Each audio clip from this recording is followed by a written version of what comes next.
Hi, guys, and welcome to episode 3 of Side Hustle Sundays. I am Yolanda. I am an entrepreneur, and I'm here to teach you how to get going with your business. I don't know it all.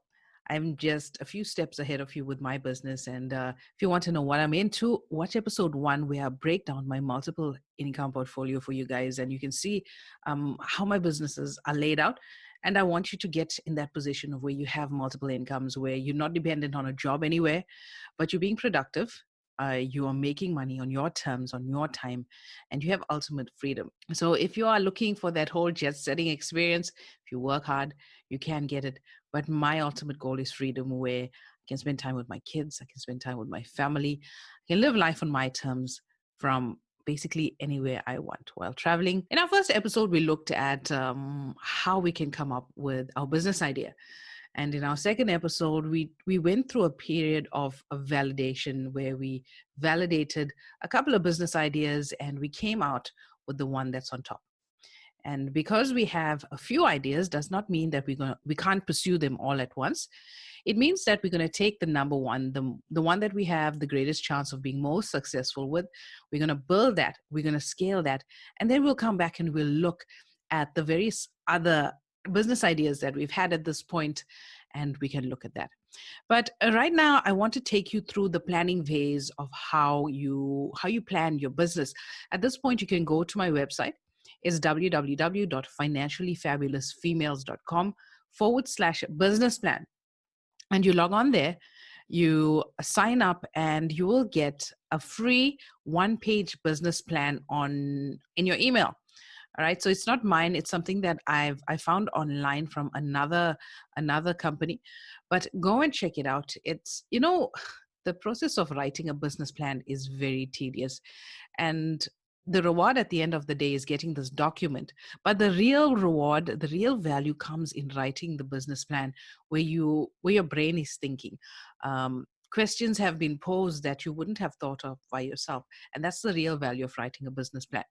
The document is just the bonus. So the process of business planning is where the real value is at, where you look at all the various categories that you should be looking into when getting into business. And that's what we're going to look at today. So let me try and get the business plan in front of me, and we can go through that, and I can help you with your business idea and how you should plan it. Okay, so you can go online, www.financiallyfabulousfemales.com/business plan, and you sign up, and you're going to get this document in your inbox, and print it out, print a couple of copies, and paste it in your business book that we started off in episode 1. So I know it's just a one-page business plan, so you're just going to write bullet points. But as you go on through this business planning process, you are going to see the value of actually expanding this. So let's get cracking. The one-page business plan, you're going to answer each question with 1 or 2 short sentences. And sometimes your thoughts are there and you need to expand. So paste this in your book and write notes in your book as you see fit. All right. So number 1, what is the overview of your business? What will you sell? So at this point, what are you selling? I know in our previous episodes, we spoke about always providing a solution. So answer this question with, what solution are you providing? And what product or service that you will provide will to be that solution, basically. Let's take Side Hustle Sundays, for example. I'm not selling Side Hustle Sundays. It's free for everybody to access on the platforms that I've put forward. So what I'm selling, although I'm not making money from it, what I'm selling is I'm selling a solution to help guide you come to your business idea ready to launch. That's what I'm selling. That's the solution I'm selling. And the actual product or service are these videos, the Side Hustle Sunday videos, 4 p.m. every Sunday at inside the Entrepreneur by Design group or the Financially Fabulous Females YouTube channel. All right, so that's the solution, that's the product or service.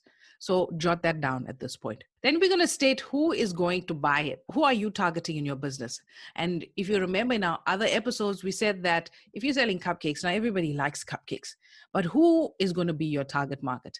Are you targeting the bridal industry, kids' parties, the corporate industry? Really try and narrow down, niche down.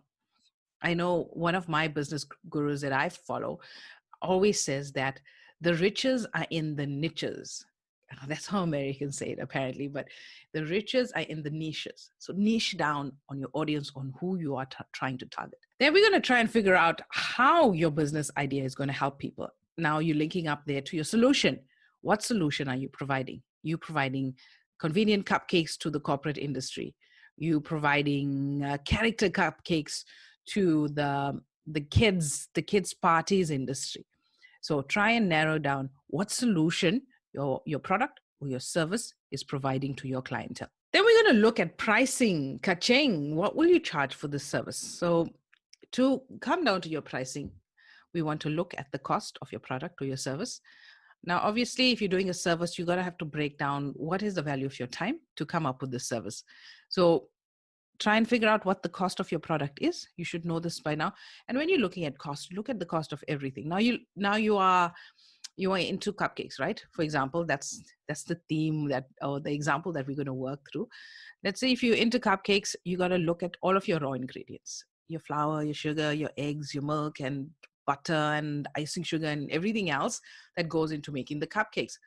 But also consider the time and the cost of going to procure those goods. You jumping in your car, you going to a grocery, you're going to Macro, or wherever it is you buy your supplies. That's time that's going there. Your time is valuable. It's the most valuable thing that you have. It's the fuel of going there and getting those products. So factor in all of those costs into your time as well. Also look at your operational costs. Example, you're using the oven, right? You're using the oven at home. What's the cost to run that oven? So go to your electricity bill, see the kilowatts per price, and it's tiered. I don't know how you guys do it in your part of the world, but in Durban, the pricing is tiered. So after you pass the free wattage, then you go to the next band and you pay per kilowatt, and then you go to the next band.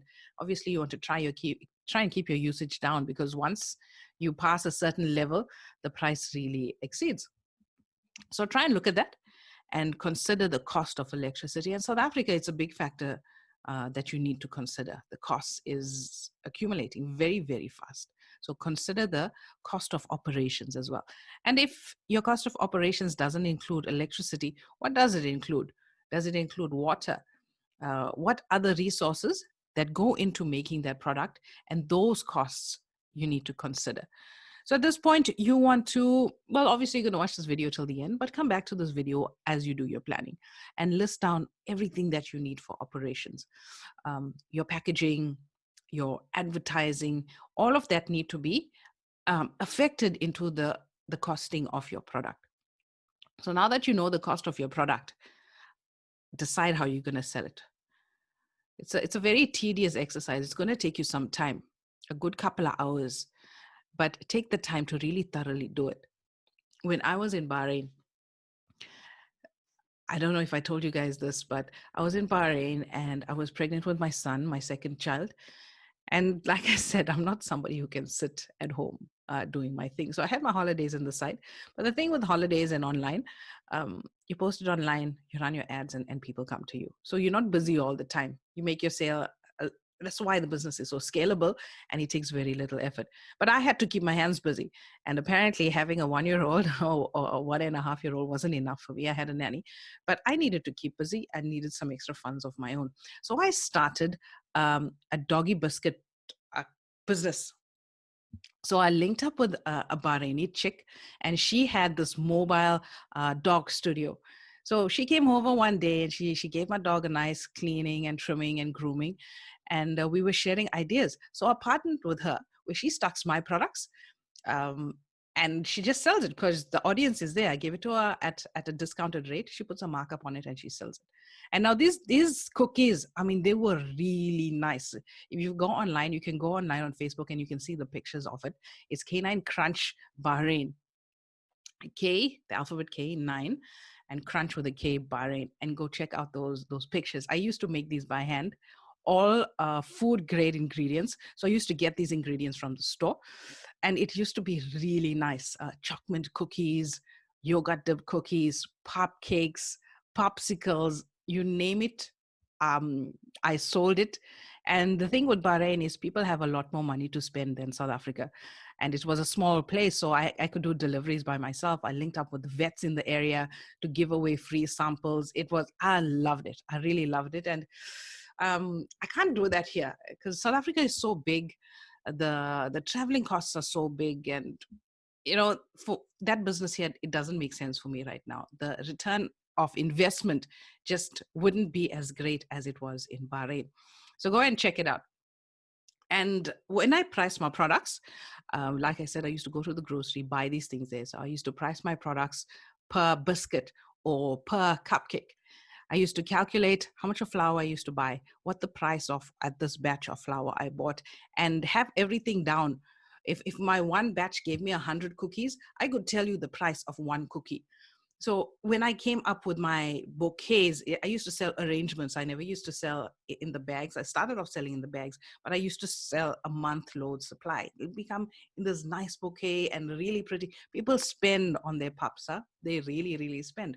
So it used to come in a nice wrap, cellophane wrap, real pretty. And I had every single thing priced, and I made almost 100% profit on everything I made. So that's how you need to price. You got to be really granular in your pricing. You should be able to know what is the cost of every item that you're selling, the cost per your service, right? If you like a laundry service, for example, you got to know how the cost of laundering a shirt, a t-shirt, a pair of socks. You got to be really, really granular, and then add your markup on that. So you're going to take your cost plus markup. That is your selling price of the product or the service that you have in place for your business. What you also want to do is try and figure out how you're going to get paid. And now we're not a big part of this program, Side Hustle Sundays, is the digital part, and we're not going to touch that at this point. We'll look at it next week. Next week is our final show. That's when we'll look at it. So we're looking at our costing, and we're looking at how we're getting paid. How are your transactions going to be? Are they going to be face-to-face? Are they going to be online? If they're online, you got to look at a payment system. Are you doing EFTs? Are you using a payment gateway? South Africa has exploded with some really nice payment gateways that you can use. Next week, you got to tune in next week. I'm going to show you how you can register a company in the United States. United States taxes are a fraction of what they are in South Africa. So you can really leverage your product or service, sell to the US market, UK market, European market, sell in dollars, sell in euros, sell in pounds, and make some real money. All right. So that's next week. But this is how you need to consider how you're getting paid in terms of your payment gateways if you're selling online. Then I want you to think about how else will you make money from this project. Now, going back to episode 1, where I showed you my multiple income portfolio, each business that I have has multiple income streams in there. Let's look at the holiday business. I sell my timeshare. I sell my weeks. I resell everybody else's weeks. I've got ad space in there where other holiday providers are paying me to advertise on my platform. Then I have my membership model where my VIP clients actually pay me to get exclusive access to my deals first at almost 50% off. So how many is that? That's 3 so far. Then I have my Airbnb place that's posted on Airbnb, and bookings just come in automatically. So in that one business right there, I've got four income streams in that one business line. All right. So I want you to think about the multiple income streams that you can have on this one project. Maybe you don't have the know-how or the technology or any idea how you can monetize everything now, but I want you to jot it down, because like I said, if we don't get to it now, we can get to it at a later stage. So you'll have your primary income generating stream of income, and then you have the other support streams right there. Anything that you do, the juice has got to be worth the squeeze. If you do one thing, you got to be paid for it multiple times. And this is the message that I'm trying to get across with your side hustle. All right. So think about how else you will be making money from this project. Then is actual hustling, or the most exciting part for me, other than the getting paid part. The most exciting part is how our customers are going to learn about your business. So here we're looking at the promotion part of your business. How are you going to promote your business? So there's so many ideas, so many ideas. And if you want to do some research about this, I want you to Google the 9 Ps of promotion. When you're doing marketing, in fact, this is marketing 101. I've learned this in all my business classes. And the very first lesson, you learn about communication and two-way communication, where you're communicating something, somebody hears what you're saying, and they respond back. So when you're thinking about your promotion ideas on how people are going to hear about your business, think about that feedback mechanism, that they hear what you are saying, they respond even if they can't buy it right now, but they hear what you're saying, they're interested in what you're saying. When they're ready, they will come back to you. That gives you an indication as well about how successful your business is going to be. So look at the 9 Ps of promotion and marketing promotion, and there's so many ways, especially now. You're here because of digital marketing. No other way. I don't do any print advertising. I don't do any radio advertising. I don't do any TV advertising. You're here primarily because of either Facebook, Instagram, LinkedIn, or TikTok. That's how you are watching this video. So think, how are people going to learn about your business? Now, remember that you could be on Facebook doing all the promotion you want, but if your audience is not there, your business is not going to be successful. The right people are not going to hear your message. The key to informing people about your business is to be where your audience is. Now, obviously, if your product or service is servicing an elderly crowd above 60, Facebook is not going to be your primary method of communication. In fact, digital might not even be your primary mode of communication, depending on who you're targeting. So you want to be in print, you want to be in community news groups, community newspapers, that kind of thing. So this boils down to knowing who your target audience is and basically where they're at, where they're hanging out. And next week is the episode where we're really tackling digital head on. So we'll tackle the digital part there more often, but I want you to know that it's not that expensive to advertise on radio anymore. I have a client. I do her media buying for her, and I've bought media for her on East Coast Radio. It's one of the biggest radio stations in the country. They're only servicing a KZN crowd, but they're streaming online. And we were able to get her ads online for less than 10,000 Rand. I know you're thinking, if you haven't even started yet, or you don't even have the money to start off your business, where you're going to find 10,000 Rand. But 10,000 Rand for more than 2-3 million years is very affordable. All right. But don't worry, next week we're going to tackle digital, and you're going to look at far more effective solutions, free solutions that you can use. A big generator that works right now is referrals. And you can see on our hustling tab, they ask, how can you encourage referrals?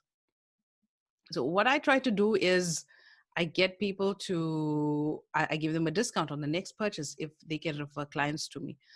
I do giveaways on, if you, for every person you refer, you're going to get a ticket to a lucky draw, and I give away some nice prizes. I mean, trips to some really Lani resorts in South Africa. That's what I give away on some of my other business brands, the high ticket items, the high ticket businesses where you got to really put in thousands to make a purchase. So those ones get some really good incentive for encouraging referrals to my business. So look at affiliate marketing models. And if you go to my website, www.financiallyfabulousfemales.com, and if you're looking on a PC or a laptop, you will see on the top, what is this, right hand side, there's a purple diamond there that says viral loops. Now that's a software that I use to encourage referrals for the sales in my store, where people, if you buy something on my store, you will get sucked into the viral loops software, and you can refer the products that you buy on my website. You can refer it to your friends, on your family, via Twitter, Facebook, SMS, WhatsApp. And when they buy, you're going to get cash back from me. So that is another way that I encourage referrals on the finance business that I have. So try and figure out a way on how you can encourage referrals for your business. An offline method that I was supposed to launch this year, but obviously with COVID-19, I didn't. But for my financial advisory business, I was going to print some business cards. And whenever I met with a new client that I sold a product to, I would give them 2 cards and say, please refer to 2 people or 3 people or however many they want. And if they are able to meet with me on just the first appointment, they're not obligated to buy anything. But if I can do a free complimentary financial analysis for them, this card goes into the entry for grand prize for a weekend away for you and your family at the Drakensberg Sun. So that was the plan for this year. But that obviously got bombed because since I'm not seeing clients face to face, but I'll look at it again in the future. So that's what I did to encourage sales for my financial advisory service. So you can do something similar. Obviously, now it depends on your price point. If you're not selling products in the thousands and you're selling something small, the incentive will be a lot smaller. So try and figure this out. Do some research online. Google affiliate models, how you can integrate affiliate marketing in your business. So you want to get advocates for your business, some diehard people that will buy from you no matter what you are selling because the products are so good, because the service is so good. If you like to read, I recommend a book at this point. It's from a guy called Pat Flynn, and the book is called Superfans. I read it recently. It's a brilliant, brilliant, brilliant book. Go and check it out. If you want a free copy, send me a message. I'm going to send you a link, and you're going to sign up there, and you're going to get a free audio copy of the book. It's a brilliant book. In fact, you'll get another audio copy of another book as well. But send me a message, and I can send you details about that. All right, so moving on. Success. The project will be successful when it achieves these metrics. Now, when I was in Saudi, I got so many stories to tell about business, huh? But when I was in Saudi Arabia, I was in the healthcare industry and in Bahrain as well. And one of the things that we do to manage success in healthcare is we monitor metrics. We call them key performance indicators. So with key performance indicators, we want measures of success. How do we know as a hospital that we're doing a good job with the healthcare we provide? So the things that we looked at, we'll look at how many patients come to us. We look at major surgeries like cardiovascular. We look at our recovery rate. We look at our cesarean section rate compared to vaginal deliveries. So those are key performance indicators for a hospital. I want you to try and figure out the key performance indicators for your business. What can you measure to know that you're successful? Money should not be your only measure. It's a very important measure, but it shouldn't be the only measure. The things that you want to measure is your turnaround time, from the time you get an order till the time of delivery. Obviously, you want to have that short because that impresses your customers. If you can do overnight delivery somewhere, that impresses people. And you want to make that metric smaller, shorter, quicker, the time. And that's how you provide value. In a year's time, you'll be able to say fastest cupcake service in South Africa. So you'll only know that you're the fastest if you're measuring it. Cupcakes delivered in 24 hours. You'll only know if you can deliver in 24 hours if you are measuring it. Measure your customer satisfaction rate. Speak to your clients. Are they happy with your service? Are they happy with the quality of your icing, the moistness of your cake? Try and figure out what key performance measures are for your business. Obviously, you want to be measuring money. You want to measure the things like how quickly your customers pay you if you're offering a line of credit. These are the things that you want to measure your success. Okay, moving on to the last bit is obstacles. Now, obstacles are the challenges and the questions that stop you from reaching the goals in your business. Okay, so if you're doing delivery, some of the biggest obstacles right now is the cost of delivery in South Africa, the turnaround times. There's been a lot of delays with the recent lockdown, but things are clearing up quite nicely. Also, how are you going to reach customers outside the major cities of Johannesburg, Cape Town, and Durban if you are doing national delivery? For me, this is one of the biggest reasons why I haven't been able to expand my e-commerce as much as I would, mainly because of the cost of delivery and the ability for delivery companies to reach outside those major cities. So my advertising and my promotion has only been limited to major cities only because of the reach of the companies in South Africa, they just don't deliver there. And the cost to do so for the ones that do make those kind of deliveries, it's just the juice is not worth the squeeze. And I'm all about the juice. The juice is not happening and the squeeze is too hard. It's not happening for me. So you're going to list all of the various challenges or obstacles that can stand in your way. And if you have the ability to remove them, you're going to jot them down as well. Some things you're going to find that are just not going to work right now. They may be not going to work. Like with the delivery option, maybe a year from now, it could be a completely different logistical landscape in South Africa. All right. So jot all of them down. Some you're going to have to just dismiss as, all right, I can't pursue this line right now for this reason. We'll come back to it at a later stage. That is why we're jotting this down in a book. So we can constantly review. Are we on track? Am I meeting the targets for my business? And am I growing the way that I want? All right, so this is something very, very basic when it comes to business planning.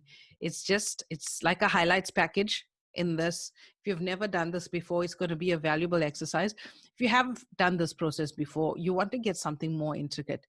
You want to go really detailed in your mission, your vision. If you're getting employees on board, there are other business templates that you can use for that. So for the purpose of just starting up, it's just you, maybe it's your partner or your kids. This is enough for you right now. All right. So if you have any questions, you have any ideas that you want to share with me, you can drop it in this group or in the comments down below, or you can also mail me. It's Yolanda at financiallyfabulousfemales.com. So I'm sure that this is enough for you this week to just get this done. All right. Work through this plan. And if you've been really following the very first episode of Side Hustle Sundays, I'd love to link up with you. I'd love to know your thoughts. So please leave a message down below. Let me know what you thought about the series so far. Next week is our final episode for now. If there is demand later on in the year, we will look at it. Possibly not this year, most likely in the first quarter of 2021, we will kick off a second episode, delving more into starting up your side hustle, but more into growing and scaling your business. Because if you've really followed the series and went out with the strategies that I've posed for you, you would have a solid start to your business to take you all the way through to December to make some real sales December. It's going to be a hard December. It's been a hard year, and there's some hard times coming for South Africans, unfortunately. And I want you to not be in the back foot, because there's a real crunch coming. Some massive changes are happening, and I don't want you to be stuck at the mercy of an employer. I want you to get something on the side happening now. And eventually I want your side hustle to be at the stage that's matching your primary income, and eventually to exceed your primary income, where you can be on your own, where you can say no to the corporate world and build your own corporation, hire your own employees, and live life on your terms as God designed it to be. I don't believe that God has put us in a position to be slaving away.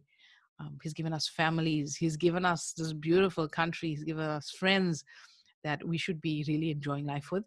And I hope you see my perspective when it comes to business and freedom, as I like to call it. It's not basically chasing money, it's chasing freedom. And money is just a tool that's going to lead me to my ultimate freedom. I hope you see it that way as well. All right. So that's it for this week of Side Hustle Sundays. Tune in to our final episode next week, episode 4, where we looking at digital promotion specifically and business launching. All right. So chat to you